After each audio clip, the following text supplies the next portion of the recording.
जदि कहार किछि भल करि पारुन ताहले केबे कहार खराब भी करनी। कहीं ना ए दुनिया कमजोर हेई पारे किंतु ए दुनिया को बनेबा वाला को केबे कमजोर भाबिबनी।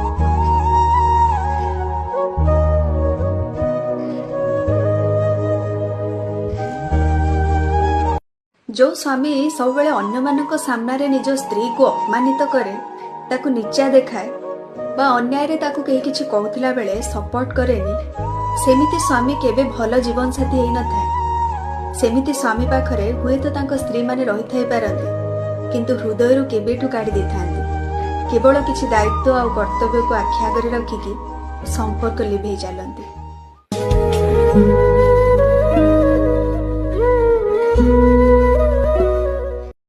संपर्क रे धक्का खाइला परे कांदंती सेई माने जो मानकर भावना और भल पाइबा सत होई थाए। नहले जो माने स्वार्थ पाई संपर्क रखि थांती सेमानक आखिरे ना लाज थाए ना लुह थाए।